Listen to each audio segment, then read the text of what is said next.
If I had a wish for every woman who is undergoing any kind of crisis in her life, any sort of underworld journey at all, and there are many, many reasons we do this, I would wish all of them to have a Ninuber, a warrior woman, a loyal friend, an ally, who has all of Ninuber's qualities.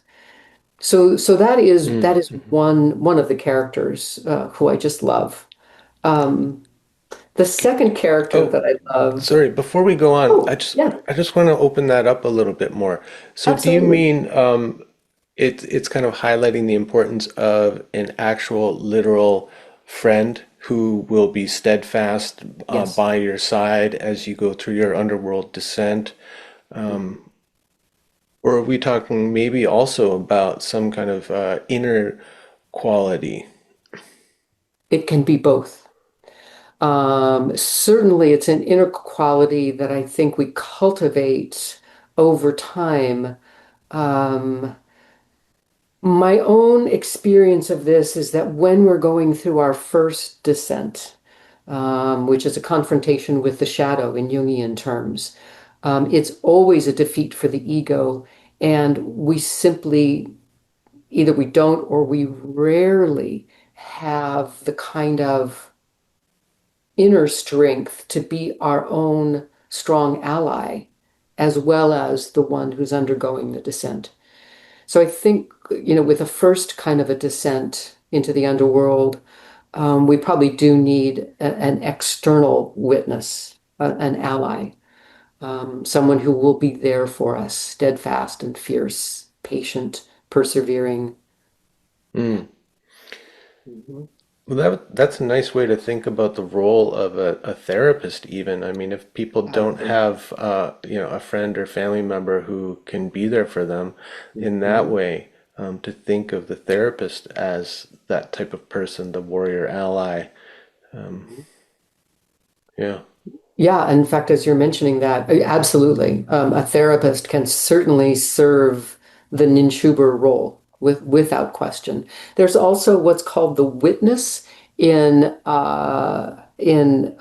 some kinds of movement practices, um, which is another way of thinking about this character is or this function. Thinking about it as a function is kind of a witnessing sort of a function.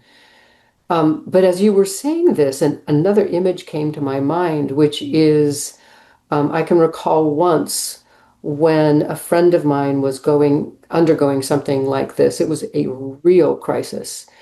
And what happened that surprised both of us is that he was just flat out in bed. He just couldn't move. He was that stricken by what was going on. And what happened was his cat hopped up on the bed and curled up right over his heart and would not leave. Hmm. So I wonder about animal companions that can Hmm. do this for us. I wonder about if, in a more of a shamanic sense, maybe a spirit animal that can do this for us. Hmm. So I think opening up our imagination to all kinds of ninshubers is Yeah. Oh, that's probably so a good good. And idea. yeah, you triggered a memory for me. I was I was in an ayahuasca ceremony out in the high desert in Oregon years and years ago, and we were in a actual caldera, so a Yes. crater. So we were in that depression, like kind of in the underworld a little bit. And I Wow. had one of the most challenging experiences I'd ever had.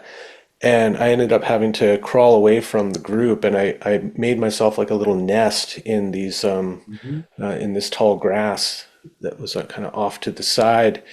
And I was just going through I was in misery. I mean, I was descending and descending. And the one thing that provided me comfort was I had a vision of one of our dogs, my little buddy, Kingston, who was, miles away back home, but he appeared there for Yes. me. And just his kind of loving, grounded presence, I really feel like is what got me through that experience. So Yes. in a way, he was my Ninshubar, just waiting for me at the opening to the underworld, and just me knowing that he was there was enough to get me through. There you go. That's a Yeah. great, great example. That's a great Oh, story. oh, and I'm just feeling the memory of him right now. He passed a few years ago. Oh. Gosh, I didn't expect for Kingston to show up. Yeah, Yeah, we never know when these companions show up. We can't predict it, but all we can do is say thank you. yeah, yeah. No, God. Yeah, well, it really hits me emotionally, that role of the Hmm. Ninshuber, of the Yeah. steadfast warrior ally, who's just gonna not try to like help you out, actually, but just to be there, to wait, to keep watch. Yes. Yeah, Yes. Yeah. Keeping vigil. I love keeping that word, vigil, vigil. right. It's another word for it.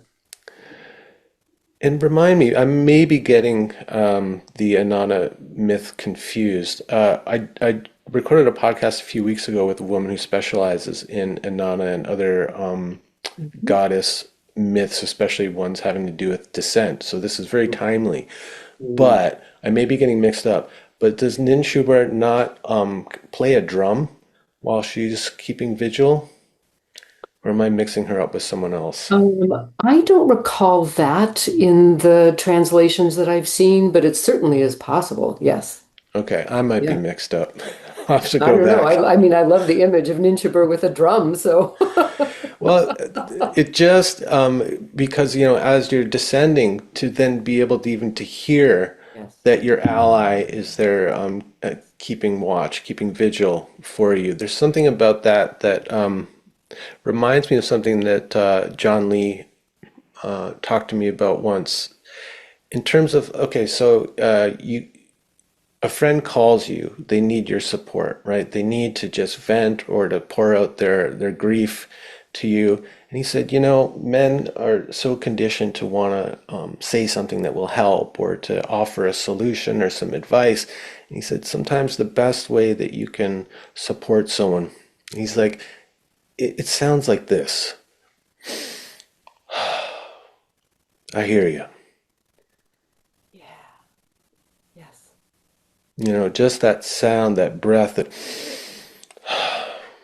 letting someone know that you're there and you're feeling along with them, you're with them. Yeah. That's like the beating of the drum. It's just like I'm here. I got nothing to offer other than my presence, my heart. And the breathing, the sound of the breath means that you're not, as the witness, as the companion, you're not defended against what's happening through not breathing. You're taking it in and letting it out. There is a relationship between you and the other person in this field. You're united by breath. Yeah. Yeah, and there's something about the audible breath that Yes. is very kind of vulnerable in our culture. You know, Very. to take a deep, calming breath is somehow taboo in our culture. Like it's so intimate. And I think that's why people often restrict their breath so much, is because it reveals so much about what you're feeling, you know? That certainly could be true. I think a lot of us don't realize how much low-level anxiety we're living with right now, Yeah, and part of that is shallow breathing. yeah, We don't yeah, even we don't even know that we're breathing shallowly. No, yeah. no. The Oh breath. my God. Yeah, the breath. Yeah.